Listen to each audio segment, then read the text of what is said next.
Cantares, capítulo 4, versos 7 ao 11. Todos acharam? Amém?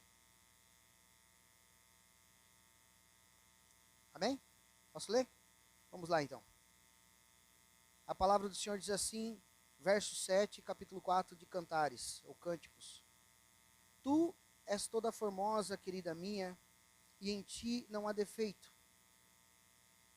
Vem comigo do Líbano, noiva minha, vem comigo do Líbano.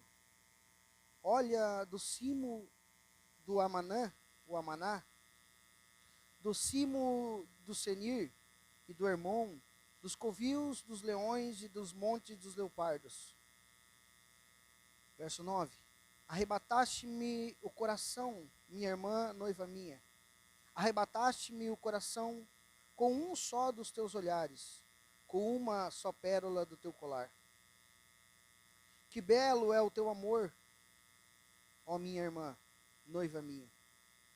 Quanto melhor é o teu amor do que o vinho e o aroma dos teus ungüentos, do que toda a sorte de especiarias. Os teus lábios, noiva minha, destilam mel. Mel e leite se acham debaixo da tua língua, e a fragrância dos teus vestidos é como a do Líbano. Amém? Vamos orar? Senhor Deus e Pai, nós te louvamos mais uma vez, Pai, pela tua palavra. Te agradecemos, Deus, por este momento de estar à tua presença e poder ser edificados por ela, Pai. Pai, que o Senhor possa grandemente falar ao nosso coração nessa noite, Pai. Quebranta, Senhor Deus, o nosso coração. Tira, Senhor Deus, um coração que estiver duro como pedra, Senhor Deus, e coloca ele um coração como carne, Senhor Deus, um coração quebrantado na tua presença, Pai. Pai, que o teu Espírito Santo possa, Senhor Deus, aqui operar em nós, Pai, trazendo discernimento, Senhor Deus, da tua palavra, trazendo entendimento, Pai, e essa palavra possa estar cravada em nosso coração, em nossa mente guardada, Pai, para que possamos botá-la em prática. Assim, Deus, eu te peço e nós te pedimos como igreja, em nome de Jesus, amém e graças a Deus. Amém, meus irmãos? Irmãos, esse texto ao qual a gente fez leitura essa noite é um texto bem pouco pregado ou ministrado.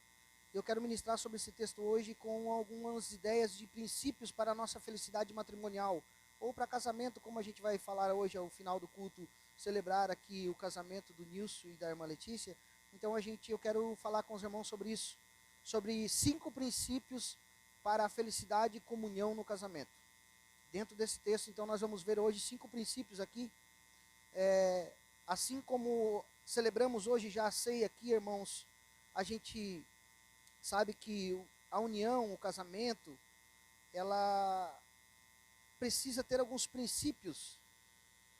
Uma das coisas que nós precisamos ter em mente é que, como a ceia do Senhor, que é um relacionamento com Deus, é uma comunhão com o Senhor, o casamento também, irmãos, ele é um relacionamento que precisa ter alguns princípios para que essa relação ela seja uma relação boa, ou seja, uma relação mais próxima, mais íntima. Né? Uma dessas coisas também, além da ceia do Senhor, também nós podemos ver a oração também é um exemplo, irmãos, para nós, como um momento de diálogo a qual a gente tem maior intimidade com o Senhor, a qual nós falamos com o Senhor das nossas dificuldades e a qual o Senhor fala conosco das suas vontades, ou seja, qual é a vontade do Senhor para nós. Esse diálogo também precisa ter dentro do casamento, dentro da união entre um homem e uma mulher, precisa ter diálogo, precisa ter conversa, precisa ter entendimento. Nós precisamos disso, nós precisamos ter comunicação. E talvez hoje tenha sido, irmãos, uma das maiores fracassos do casamento é a falta de comunicação e diálogo. Muitos casamentos têm se acabado, muitos casamentos têm estado em falta por falta de comunicação, por falta de diálogo. Isso precisa acontecer, irmãos, precisa ter diálogo no casamento, precisa ter diálogo no relacionamento. Por isso que hoje nós vamos meditar então nesse texto, irmãos, e ver alguns princípios para ter essa comunhão e para que essa comunhão ela seja aumentando assim a afinidade entre o casal, dentro dessa comunhão, tendo assim o casamento, duas pessoas mais próximas uma das outras. Talvez, irmãos, então, uma das maiores frustrações para nós hoje é que nós todos ao casar ou ao buscar um casamento, para estar com alguém, a gente busca, primeiro princípio, um conto de fadas. Um conto de fada que é vendido para nós como algo certo, que é a busca da alma gêmea. Ou a busca do chinelo perfeito que encaixa certinho no teu pé. E é isso que é falado, né? Não, sempre tem um chinelo certinho que encaixa para ti. Tu vai ter uma alma gêmea. Isso, irmãos, fica só no conto de fadas, porque não existe alma gêmeas. A Bíblia não fala que nas duas almas são gêmeas. Nós somos feitura de Deus e mais semelhança de Deus, mas nós somos totalmente diferentes um dos outros. E por isso a maior frustração do casamento, porque no momento da paixão, todo mundo acha que encontrou a alma gêmea. Mas logo ao passar do tempo, a pessoa olha e fala assim, mas esse gêmeo não é idêntico a mim, não. Eu achei que essa alma era uma alma idêntica a mim, mas não é. Pode até ser gêmeos, mas é diferente um do outro. Essa é uma das dificuldades, é uma das frustrações a qual vem acontecendo hoje. Porque muitos se unem como um conto de fada, entendendo, opa, encontrei a minha alma gêmea. E nós não vamos ter almas gêmeas, não temos almas gêmeas. Irmão. Nós não vamos encontrar, vão ser duas pessoas totalmente diferentes. Duas pessoas com identidade diferente. Duas pessoas com uma criação diferente.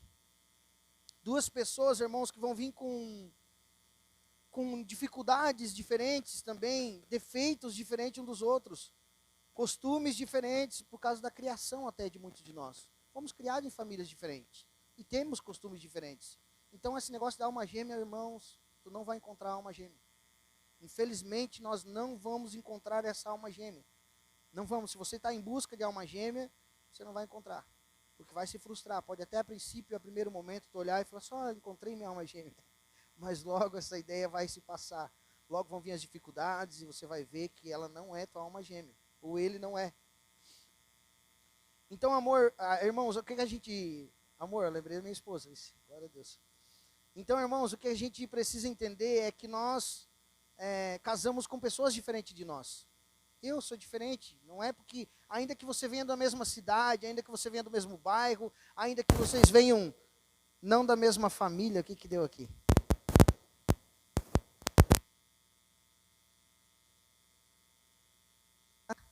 Som, ei. É aí, talvez vocês aumentaram demais, agora deu problema. É o do pastor, baixa um pouquinho aí para mim. Parou? Deu? Tá, então tá, vamos ver. Se resolve. Irmãos, então talvez a gente possa até ter vindo da mesma cidade, do mesmo bairro, o casal possa ter vindo, mas eles não são iguais, eles são diferentes. Porque nós temos até uma coisa bem simples, a identidade nossa é diferente. Se você cometer um crime, ou se você fizer algo de errado, a tua digital é diferente de todos na Terra. Eu não posso te especificar quantos milhões de pessoas há na Terra agora, de cabeça. Mas eu tenho uma coisa para te dizer, ninguém tem a mesma identidade que você. Ninguém tem a mesma digital que você tem.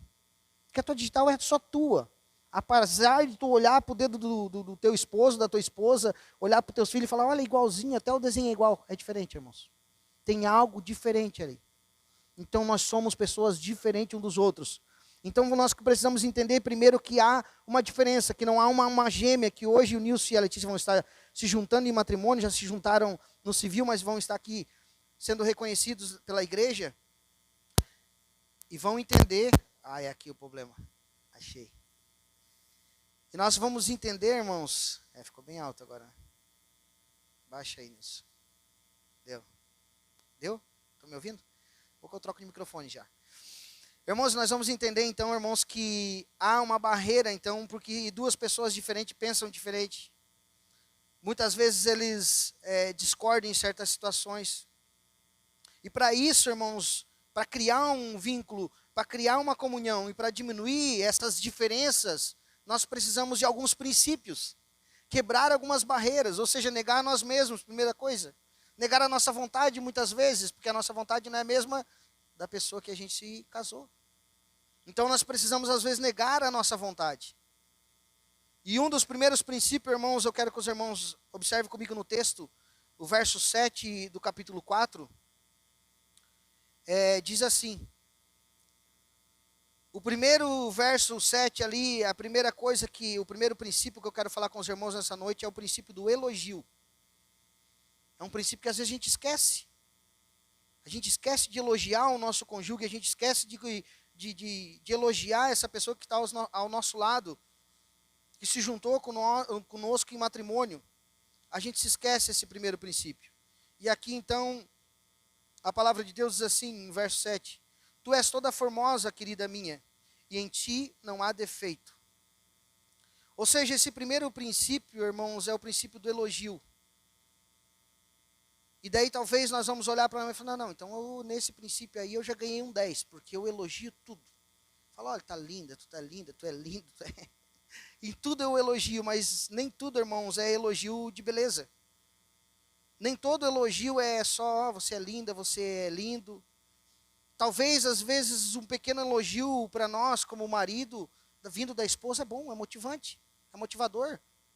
Às vezes, aquele dia que o marido está cansado, que ele está desanimado, até cansado do trabalho, quase findando a semana, uma semana corrida de trabalho, a esposa fala, olha amor, que bom que tu é um homem trabalhador, que bom que tu persevera no emprego, né? Eu te amo, ou alguma coisa simples às vezes, vai te motivar naquele dia para trabalhar. Vai dar uma motivação para o teu marido ir mais à frente, buscar mais.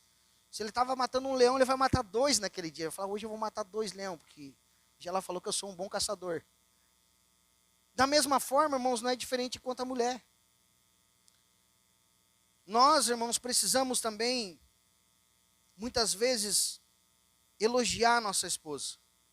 Elogiar nossa esposa dizendo, olha, você é uma boa mãe, e não é só se você é linda, mas você é boa mãe, você é trabalhadora, você é uma esposa educada, respeitosa. E elogiar é elogiar um para o outro, irmãos, não é para falar para os outros. Que muitas vezes a gente erra em falar para os outros, fala, nossa, minha esposa é uma benção. Ah, meu marido, olha, é uma benção. Mas nós não falamos para o marido, e não fala para a esposa. Ele acha às vezes que é péssimo, às vezes ela acha que é péssima, mas para os outros... Aí às vezes já aconteceu comigo de eu chegar a aconselhar um casal, e nessa conversa o marido fala assim, não, minha esposa é uma maravilha, eu amo ela...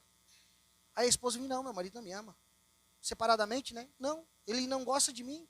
Ele nunca fala nada para mim, nunca fala que me ama, ele nunca fala que eu sou uma boa esposa, ele nunca fala que eu cuido bem dos filhos. Eu falo assim, não, mas para mim ele falou. Ah, mas falou para ti, mas para mim não fala. Entendeu, meus irmãos? O elogio, não adianta a gente elogiar para os outros, tem que elogiar para o próprio. É isso o primeiro princípio, então, o princípio do elogio.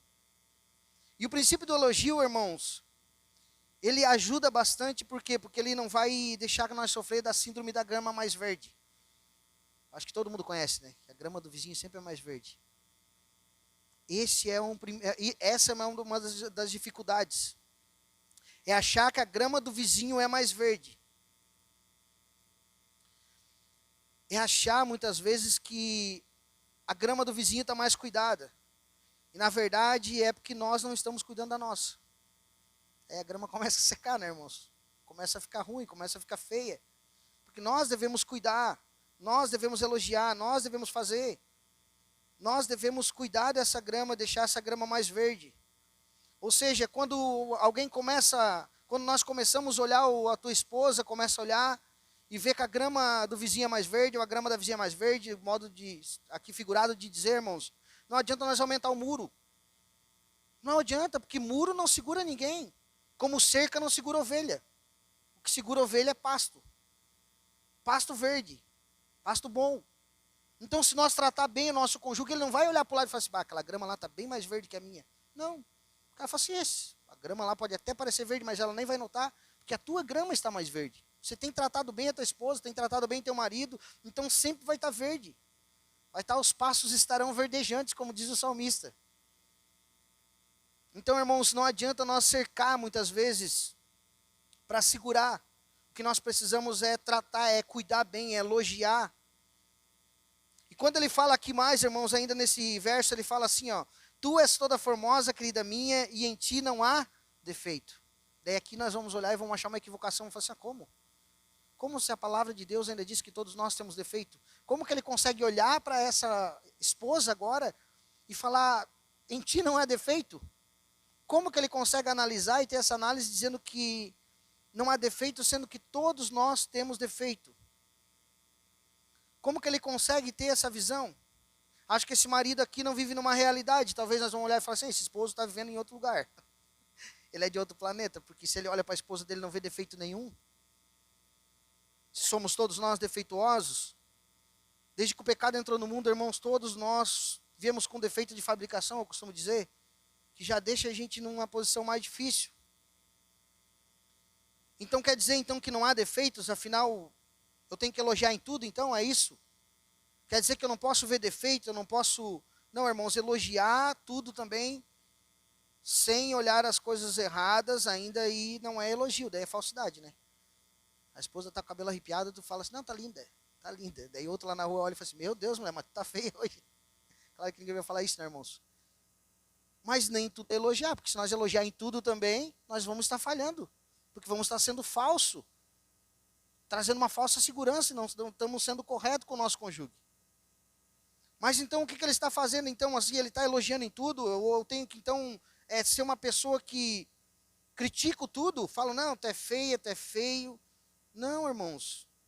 Nós precisamos ter uma intimidade, cuidar um do outro. Exemplo. Lá na rua, irmãos, nós não vamos encontrar isso. É muito difícil. A não ser que seja alguém que te ame muito. Vai chegar para você e vai falar assim, ó, tu tá com mau hálito. Alguém já falou para ti? É muito difícil, irmãos. Essa pessoa tem que ter uma grande segurança, ou ela é uma grande crítica, ou ela gosta muito de você. Que ela não vai falar. Você vai chegar com mau hálito, vai sair com mau hálito, vai chegar com feijão no dente, com alface no dente, vai passar o dia todo, e quando chegar em casa, tua esposa vai te olhar e vai falar, amor, viu que tu tá com um negócio no dente hoje? Meu Deus, eu fui pro centro, fui para onde, fui não sei aonde, ninguém foi capaz de olhar para mim e falar, tá com um negócio aí, ó.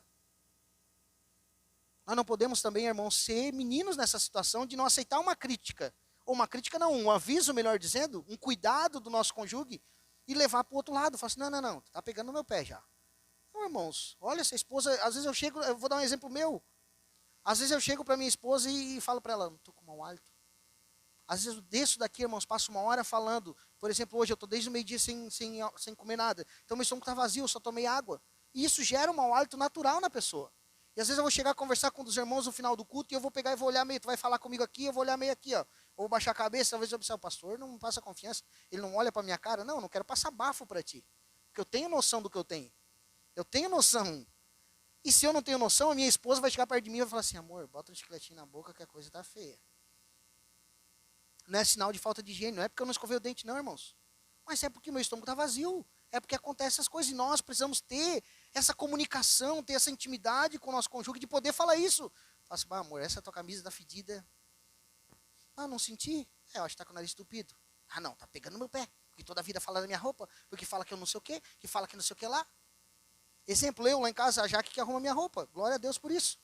Se dependesse de mim, eu vinha, ela sempre fala, eu venho com o sapato de uma cor, a camisa do outra e... É assim, né? Todo ao contrário, todo errado. Glória a Deus que ela arruma. Fala assim, amor, tá ali a tua roupa. Tá prontinha. Tá ali. Eu podia falar, não, tá pegando no meu pé porque não deixa eu ir com a minha camisa roxa.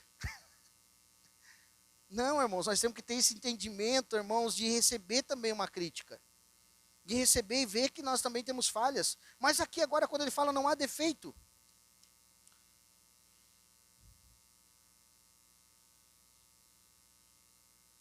Não há defeito, ele fala agora. Então o que ele quer dizer com isso?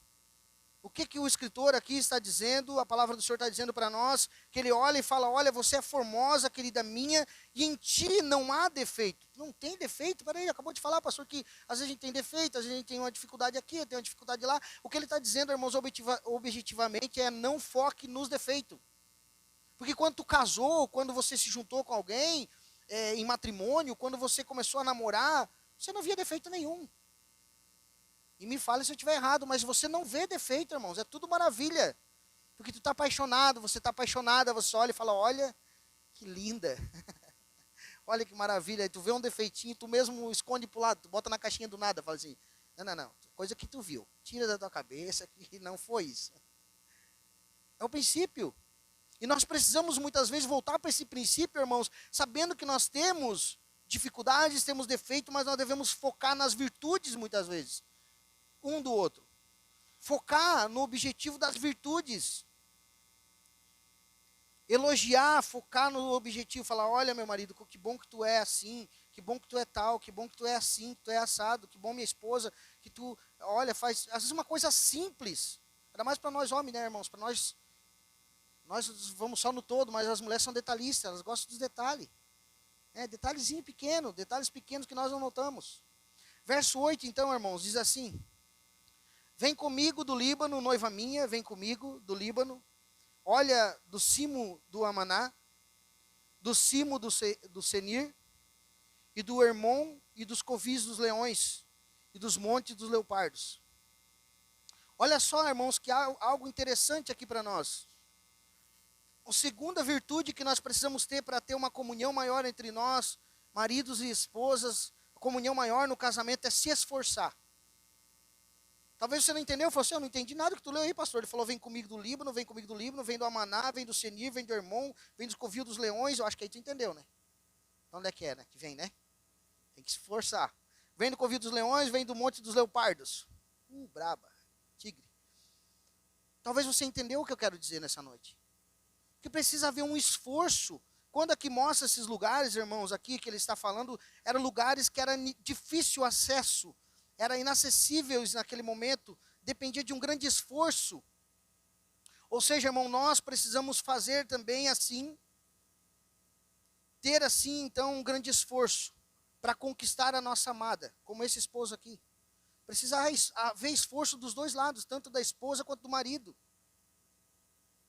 Ele mostra aqui, então, o grande esforço que ele tem para gerar e aumentar a comunhão, para ter mais comunhão no casamento. Muitas vezes, irmão, nós precisamos entrar no covil dos leões. Muitas vezes nós precisamos, como cônjuge, às vezes precisamos matar o leão até. Mas isso não quer dizer que é para te matar a tua esposa, se ela for uma leoa braba, não é isso, irmãos. É matar, sabe aquele ditado que diz matar um leão por dia? Às vezes tem que matar 2. Mas o leão maior, às vezes, que tem é você mesmo. Matar o leão que tem dentro de você, senão o leão vai matar o casamento.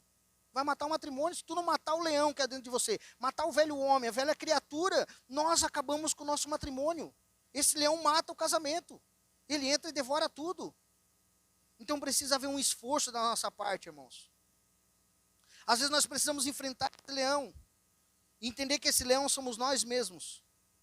Ele mostra que as dificuldades onde que essa noiva está,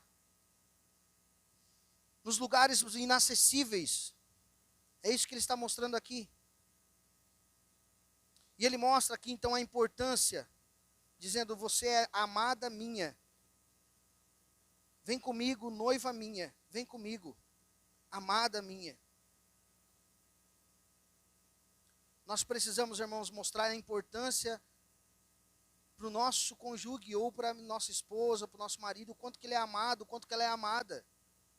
Como eu falei, nós precisamos matar o leão antes que o leão mate o nosso casamento. Se nós não matar e não se esforçar, esse princípio é certo para nós, irmãos.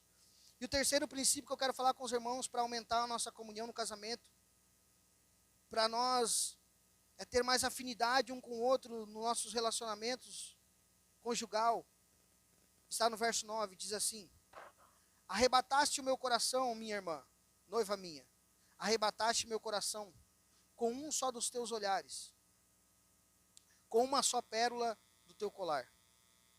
E aqui o terceiro princípio, irmãos, que eu quero deixar para os irmãos hoje, é atenção.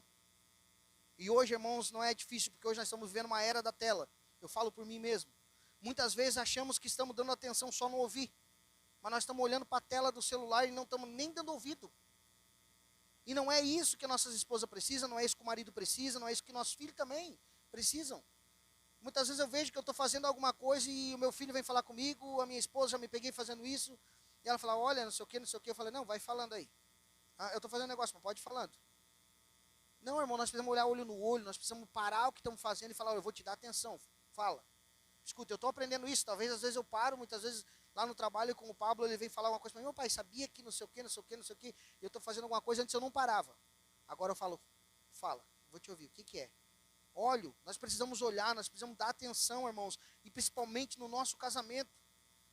E dar atenção não é só ouvir, é parar para ouvir, é olho no olho.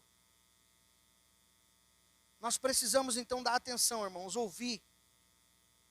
Atenção, dar atenção aos detalhes. Olha só o que ele fala aqui. Arrebataste o meu coração, ó minha irmã, minha noiva. Arrebataste-me o coração com um só dos teus olhares. Aí eu pergunto, meus irmãos, para nós como homem: quantos olhares a tua esposa tem? Sabe? Ou só vê um? Que ela tem muitos olhares. Pode ter certeza que ela tem muitos olhares, mas às vezes a gente só está notando um. Talvez o esposo saiba e ele vai dizer assim, não, eu conheço o olhar dela. Quando ela está brava e quer que eu faça as coisas, ela só me olha, eu já sei. Só conhece esse. Talvez a mulher vai falar assim, não, eu conheço o olhar do meu marido quando ele quer alguma coisa. Ele olha para mim e já sei, lá vem. Mas nós precisamos conhecer os olhares de nós, homens principalmente. Conhecer os olhares.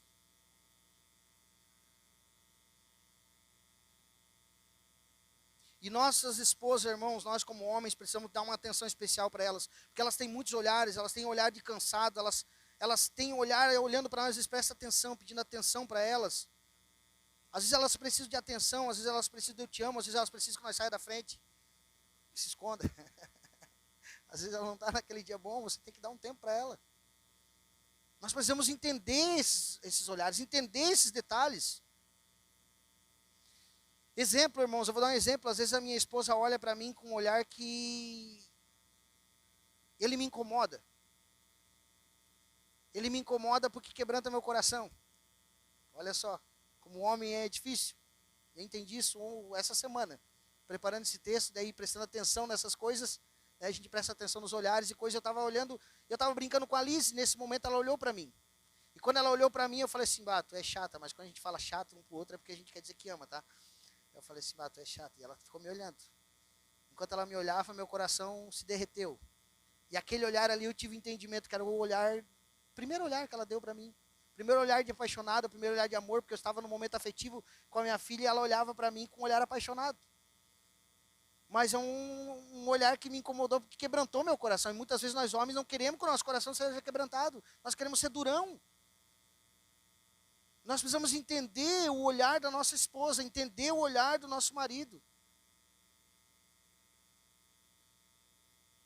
Então, irmãos, nós precisamos olhar e ter atenção nos detalhes. Lembrar do princípio, irmãos, do nosso primeiro olhar, do primeiro olhar que você deu para o teu esposo, para o primeiro olhar que você deu para a tua esposa lá na conquista. Que muitas vezes, sabe o que acontece, irmãos? Uma vez por mês, pelo menos, eu oro para Deus e peço que Ele me dê condições sempre. Uma vez por mês, pelo menos, a gente vai lá em Sara. É longe, é trabalhoso. Mas a minha família gosta de ir lá numa pizzaria. E é uma benção aquela pizzaria, porque ela nunca muda. Os ingredientes sempre são os mesmos, a pizza sempre é caprichada. Pode mudar os garçons, pode mudar quem faz a pizza, mas o sabor é excelente. É sempre a mesma. E um dia eu estava conversando com a dona lá na saída. Aí conversando com ela, ela veio assim... Ah, não, aqui tem um rapaz ali que é nosso pizzaiolo. Esse ali eu nunca mudo. O resto até sai e tal, mas o pizzaiolo, só que ele é chato. Ele quer aquela maionese, ele quer aquele queijo, aquela calabresa, aquele chocolate. Tudo tem que ser daquele, desde que nós abrimos aqui. Nós nunca mudamos o ingrediente. Porque tem que ser assim. E aí, irmãos, eu entendi uma coisa, que o nosso casamento precisa ser assim. Porque sabe o que acontece? No princípio a gente dava o nosso melhor. Era o melhor chocolate, era a melhor comida, era o melhor tudo. Sabe aquela história de muita lanchonete, muita coisa que abre e não prospera? Porque no começo eles fazem, chega lá e fala, abriu ontem. Ela vai ver um x-salada para mim. X-salada vem que não cabe na tua mão. Pega assim, quanto milho, quanta coisa, nem vou conseguir morder isso aqui. Passa um mês, passa 2 meses, no terceiro mês você vai falar, vem um x-salada daquele que eu peguei aquele dia lá. Tu olha, só veio o pão. Ai, o que aconteceu? Era só a conquista, ele só queria te conquistar. Depois mudou os ingredientes. E o nosso casamento, o nosso relacionamento não pode mudar, irmãos. Se tem mudado, você precisa voltar àquele princípio, aquele primeiro olhar e começar a fazer as pequenas coisas que tu fazia no começo. As pequenas atitudes que tu fazia lá no começo e que tu não demonstrava e agora tu demonstra ser. Nós precisamos voltar a fazer aquilo, dar o melhor chocolate, fazer as melhores coisas. Um para o outro, aí sim, esse princípio do casamento vai à frente. Essa comunhão aumenta. Deixa eu ver aqui, ainda verso 9 ainda, irmãos. Ele não atenta só para o olhar, então ele também fala assim, ele presta atenção nos detalhes. O esposo aqui, nesse verso, irmãos, ele fala só assim, ele não fala, arrebataste o meu coração com um só dos teus olhares. Quer dizer, ele conhece vários, mas um só dos teus olhares me conquistou. E com uma pérola do teu colar. Um colar tem quantas pérolas, irmãos? Eu não sei, mas tem bastante. Deve ter no mínimo uns 30, 40, 50, sei lá. Mas ele falou que uma pérola. Ele prestou atenção num detalhe. E a coisa que é difícil para nós, às vezes, prestar atenção em um detalhe. E que esse detalhe faz toda a diferença. Detalhe faz toda a diferença, irmãos. Um pequeno detalhe nas nossas atitudes faz toda a diferença. Então atente para os detalhes da sua esposa. Atente para os detalhes do seu marido também, meus irmãos, minhas irmãs. Olhem, cuide deles. Cuide delas. Para você não começar a olhar para a grama do lado e falar que a grama está mais bonita, porque tu não cuida da tua. Precisamos cuidar da nossa grama. Precisamos zelar pela nossa casa. Zelar pela nossa esposa. Nós, muitas vezes, os homens não somos atentos para o detalhe, a gente olha o todo. Eu sei que é difícil, mas tente, irmão.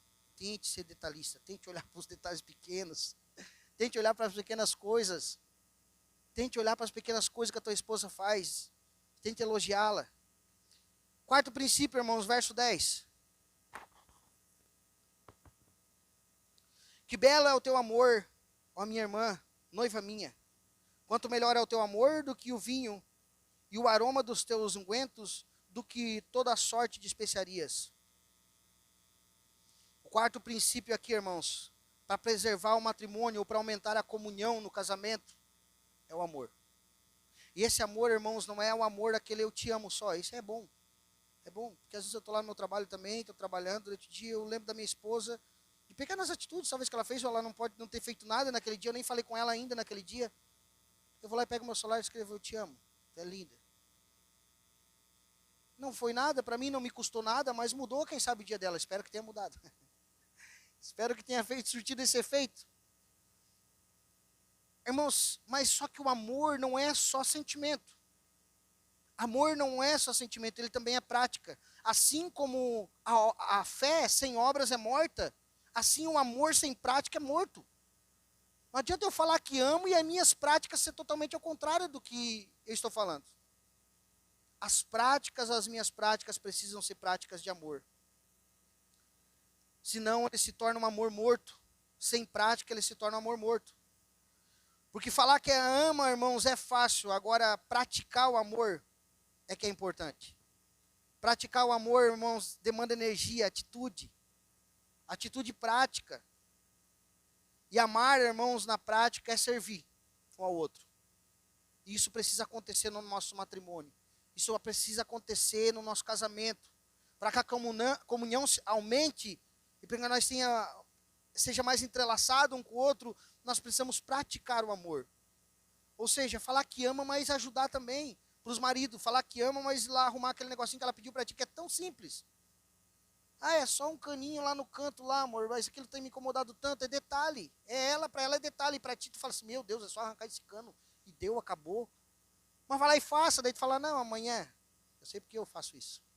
Não, amanhã, amor, amanhã. Daí ela bota num papelzinho lá e pendura na parede, deixa lá, do lado da porta onde fica a chave. Aí eu passo, olho e falo, ixi, esse aqui eu tô devendo, hein. Amanhã eu sou obrigado a fazer. Depois da manhã, então tem uma hora que eu sou obrigado a ir lá e cumprir essas tarefas. São pequenos detalhes, meus irmãos, que para nós talvez não seja tão importante, mas para tua esposa é importante. É prática, isso é prática de amor. Não é só falar, é instalar uma lâmpada, instalar uma tomada, arrumar um cano, como eu falei, coisa simples. Para as mulheres, eu estava hoje meditando aqui e preparando esse estava pensando, meu Deus, o que a minha esposa faz para mim que é uma prática de amor e que às vezes eu não observo? Simples, às vezes eu chego em casa, ela arrumou o prato para mim. Às vezes eu vou sair como hoje, a roupa já estava lá arrumada. Eu só falei, eu queria hoje assim, assim, assim. Ela, tá. Estava lá arrumadinha.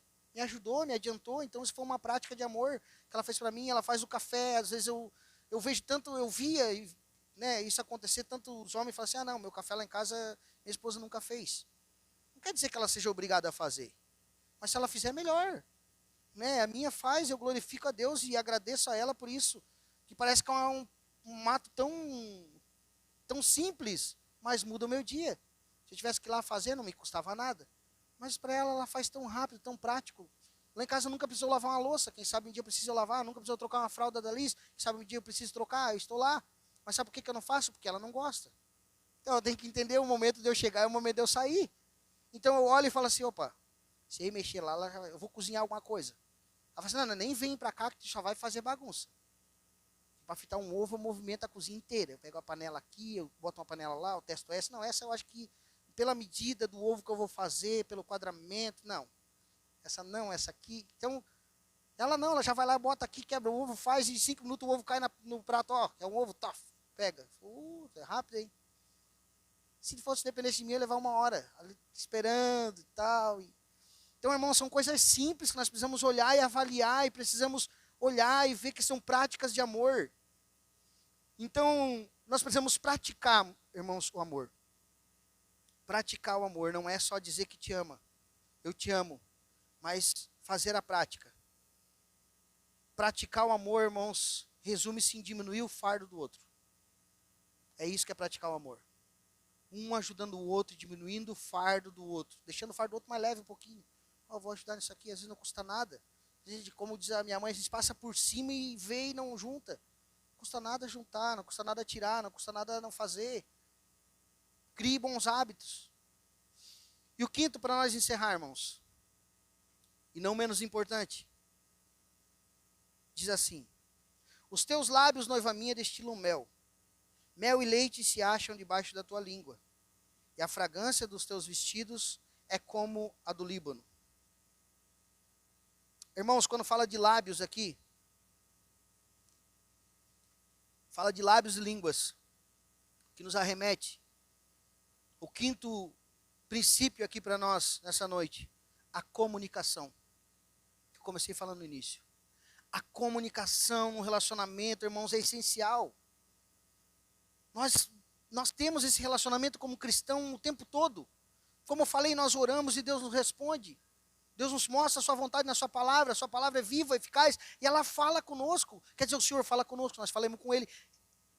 É uma via de mão dupla. E no nosso relacionamento, irmãos, conjugal, precisa ter comunicação. E aqui ele fala o quê? Os seus lábios são como mel. Ou seja, a boca é como mel. Coisas doces devem sair dela. Coisas doces, irmão, nós precisamos... A nossos lábios precisam sair coisas doces. E serve para nós, tanto para os homens quanto as mulheres. A nossa língua, irmãos, aqui ele fala que a língua tem leite e mel. E a língua não é aqui, não pode ser leite e fel. Não é algo, não, tem leite, mas é amargo. Tem leite, mas é azedo. Nós precisamos, irmãos, então aqui, ter essa comunicação um com o outro, mas a nossa comunicação precisa ser santa, a nossa comunicação com o nosso cônjuge não pode ser uma comunicação áspera. A nossa boca é santa, não pode mais sair tanta besteira, tanta coisa da nossa mente, ainda que o nosso coração, a palavra fala que a boca fala que o coração está cheio. Se o nosso coração está cheio de porcaria, nós precisamos limpar nosso coração, ou pedir para o Senhor que limpe o nosso coração, que limpe os nossos lábios, para que a nossa boca saia coisa boa, não xingamento um para o outro. Pense 2 vezes antes de falar, pense até 3, se preciso for. Bote uma fita na boca. Vou botar uma fita e vou ficar... O que aconteceu, marido? Se eu falar, vai ser ruim. O que aconteceu, esposa? Fecha a boca, como dizia minha mãe, bota um zíper. Não fale. Que pense e não fale. Irmãos, eu falo, por exemplo, às vezes a gente... Porque assim, todos nós temos dificuldade. Não tem um casal perfeito, como eu falei no início. Não tem um casal que seja perfeito, irmãos. Se tiver alguém que nunca discutiu como casal, aqui conosco nessa noite, alguém que nos vê, eu vou dizer que é um anjo na terra, porque não tem como. São pessoas diferentes, mas nós temos que limitar, nós temos que pensar, porque palavra, depois de lançada, a palavra diz que é como uma flecha. Lançou a flecha, lançou a pedra, não tem mais como tu segurar. Não, mais para a esquerda a flecha. Ela fala, tá. Peraí, deixa eu dar uma paradinha. Para que lado tu quer que eu vá? Não, lançou. Lançou, vai matar. Lançou, vai acertar o alvo. E o alvo não pode ser o teu cônjuge. As tuas palavras têm que ser santas. As tuas palavras não podem acertar e machucar. Então, irmãos, a comunicação precisa ser boa entre o casal para gerar uma comunhão. Não pode ser algo que venha trazer algo ruim para esse casal. Algo ruim que desfaça essa comunhão. Lembre como eu falei no início, lá do princípio, lá do começo. E tem horas, como eu falei, que eu até tenho vontade às vezes de falar alguma coisa que eu e minha esposa discutimos, eu vou falar alguma coisa para ela, sabe o que eu faço? Eu calo a minha boca. Eu fico quieto.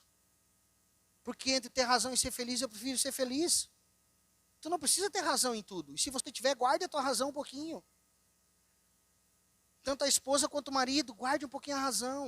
Fala assim, não, eu vou ficar quieto, vou me calar, vou me conter, porque senão eu vou azedar o leite. Esse leite baixar minha língua vai sair azedo. É mel e leite, mas o leite está saindo estragado.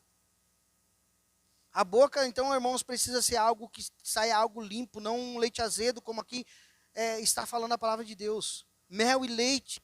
Mas esse leite não pode ser azedo, a nossa boca não pode ser uma lixeira, jogando lixo no nosso cônjuge, ou seja, em quem for, não é só no casamento, irmãos. Em todos os relacionamentos, nós, como filhos de Deus, como crentes, precisamos ter uma boca limpa, uma boca santa, uma boca abençoadora, que não seja uma boca que seja maldizente. Assim a comunicação será boa, irmãos, não só com o nosso cônjuge, mas nós precisamos ter uma boca como mel, uma boca doce, que abençoe as pessoas lá fora, que as pessoas possam ver e que o nosso cônjuge possa falar, olha que boquinha boa que tem. A não ser que você fale bonito com todo mundo, mas a tua boca é suja em casa, fala, ô, boquinha limpa, hein, que bonitinho que tu é, hein, que bonitinha, olha, fala bem, na frente dos outros, porque lá em casa não é assim. Nós precisamos, irmãos, ter uma boca pura, uma boca santa.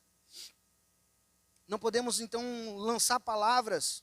Nosso palavreado precisa mudar, não pode ser como aqui está falando a palavra de Deus, precisa ser algo bom, algo agradável, para que a nossa comunhão entre casal seja maior, melhor. Não adianta, irmãos, nós falar em mistério e xingar o marido ou xingar a esposa. Não adianta, guarde, segure, trave a língua. Morde ela se preciso for. Vai doer, mas não dá nada. Amanhã ela sara. Às vezes é melhor engolir do que falar. E para nós encerrar nessa noite, irmãos, eu quero aqui contar uma historinha que eu acho que todos os irmãos conhecem, até uma história bem conhecida, que diz que o marido queria matar a esposa. Ele falou assim, foi o pai dele, falou assim, o que eu queria mesmo era matar minha esposa, porque eu não aguento mais. Se eu me separar, todo mundo vai falar, separou e tal. Eu não queria separar dela, não gosto mais dela, o que eu quero mesmo é matar ela. O pai foi lá, pegou um recipiente, um potinho, deu para ele e falou assim, vai para casa e todo dia tu bota uma pitada dessa aqui na comida dela, porque durante um mês aí ela vai morrer. Mas só que tem um porém. Durante esse um mês, tu vai ter que fazer algo, senão todo mundo vai desconfiar. Durante esse um mês tu trata bem ela, tu ajuda ela, tu fala que ama, tu demonstra todo o teu afeto, fala boas palavras, tenha bons modos, não xingue, não fale nada para ela, só trate bem ela. Dentro desses 30 dias, porque senão se ela morrer, dentro desses 30 dias, e você estiver maltratando ela, estiver sendo grosso com ela, ríspido, os outros vão olhar e vão falar assim, foi esse cara que matou. Vão desconfiar. Então, para que ninguém desconfie, trate bem ela durante 30 dias. E durante os 30 dias ele tratou bem, ele fez o que nunca fez. O que ele nunca tinha feito, ele começou a fazer. Nem lá no princípio ele fez, ele começou a fazer para ela. Passados os 30 dias, irmãos, um pouco antes, ele veio e procurou o pai dele e falou, pai, eu não quero mais. Que ela morra. Não quero mais, porque ela mudou tanto. Ela é tão diferente comigo, ela me trata bem, ela mudou, é outra pessoa. É outra esposa, parece que, não sei, parece que ela sabe que vai morrer. E eu não queria que ela morresse. Tu não tem um antídoto que me dê esse veneno antigo, quem sabe alguma coisa que eu possa fazer para recuperar o meu casamento e recuperar essa esposa que agora eu estou amando tanto. Eu não queria perder ela. O que eu posso fazer para que ela não morra? Porque eu quero que ela viva então. Aí o pai responde para ele, olha filho, o que eu te dei, na verdade não era veneno. O que eu te dei foi um tempo para te mudar as tuas práticas. O que eu dei para você, aquilo lá que você botava na comida dela, não era veneno nada. Aquilo que eu dei para você botar lá era uma vitamina, algo bom. Agora o que eu dei para você não foi só isso. O que eu dei para você foi tempo para você mudar as tuas práticas, as tuas atitudes. Mude as práticas, irmão. Mude as tuas atitudes. Que as coisas melhoram. Que as coisas mudam. Mude a semente que vai mudar a colheita. Se nós mudar a semente que nós estamos plantando, a colheita vai ser diferente. Agora, você tem plantado limão, tu quer colher o quê? O máximo vai colher uma limonada. É o máximo. Não adianta amanhã querer chupar laranja. Chegar em casa, o marido tratou a esposa mal a semana toda, a esposa tratou o marido a semana toda mal, aí final de semana ele chega em casa e fala, ô amada minha. A mulher fala assim, ué, o que deu? Mudou hoje? Semana toda me tratou mal, agora quer o quê? Quer limão? Tem a limonadinha aí pra ti, ó. É o que tem, não vai ter suquinho de laranja. E vice-versa. Eu estava vendo uma história do Abraham Lincoln, um presidente muito famoso. Presidiu os Estados Unidos e muito conhecido, escreveu muitos livros e um homem muito, muito bem visto. A biografia dele diz que ele teve uma esposa e a esposa dele era muito ruim. Ela era tão ruim que quando ele estava com seus ministros em reunião, em gabinete, muitas vezes ela chegava, jogava café nele, ela desaforava ele, era ruim mesmo. E ele desenvolveu uma estratégia. Ele passava o maior tempo da vida dele no escritório, até de noite. Ele ficava lá escrevendo, estudando, porque era uma válvula de escape que ele tinha de não estar com ela. Irmãos, se nós não mudar nossas atitudes dentro do nosso casamento, dentro do nosso matrimônio, assim também é. Chegará um tempo que o nosso cônjuge vai olhar e vai falar assim, olha, é melhor ficar trancado aqui. É melhor eu estar em outro lugar do que estar com a minha esposa ou com o meu marido. Então nós precisamos mudar a semente, irmãos. Nós precisamos mudar aquilo que nós temos plantado para que a nossa colheita seja diferente. Amém? Vamos orar? Se colocar de pé e vamos orar? Esse microfone ainda funciona ou não? Vocês estão me ouvindo? Talvez? Não?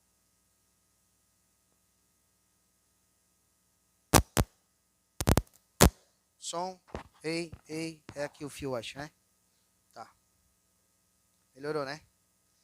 Vamos então orar nessa noite. Eu quero orar pelos casamentos aqui da igreja também, pelos que nos veem na transmissão. Depois nós vamos estar chamando o casal aqui na frente para nós estar orando e abençoando a vida deles também. Senhor Deus e Pai, nós queremos te louvar, Deus, pela tua palavra, Senhor Deus, que é rica em sabedoria, que é rica, Senhor Deus, em todos os momentos da nossa vida, Pai. Tanto no conjugue, no casamento, Pai, quanto no criar os nossos filhos, quanto nós andar nessa terra, Senhor Deus, o Senhor nos instrui em todas as coisas. Pai, eu te peço, Deus, que o Senhor venha restaurar, Senhor Deus, os casamentos, Pai, que estão feridos. Os relacionamentos, Pai, não somente dessa igreja, Pai. Os relacionamentos, Pai, que estão feridos daquelas pessoas que nos vê através da transmissão. Que eles possam, Senhor Deus, colocar em práticas esses 5 princípios que nós ministramos essa noite, Pai. Que nós consigamos botar em prática, Pai, todos esses princípios, Pai. Que nós passemos a elogiar mais o nosso cônjuge. Que nós passemos, Senhor Deus, a ter, Senhor Deus, mais esforço e se esforçar mais para servir um ao outro, Pai. Que nós, Senhor Deus, venhamos a dar atenção aos detalhes, atenção um ao outro que se faz necessário, Pai. Pai, em nome de Jesus, que haja mais amor entre nós, Pai. Que haja mais amor, mas não só amor falado ou sentimental, mas amor prático, Deus, nos nossos relacionamentos, Pai. Em nome de Jesus, Pai, eu te peço que haja mais comunicação. E que a nossa comunicação entre casal, Pai, seja uma comunicação santa, que da nossa boca não saia coisa ruim, Pai. Que a nossa boca seja para abençoar o nosso cônjuge, Pai. Que a nossa boca, Senhor Deus, seja para abençoar a nossa família, Pai. Que a nossa boca sirva como lábios que emanam mel e leite, Pai. Coisas que sustentam, coisas que são abençoadoras, Pai. Assim, Deus, eu te peço, Pai, e nós te glorificamos nessa noite, Pai, em nome de Jesus. Amém e graças a Deus. Dê uma salva de palmas bem forte a Jesus Cristo.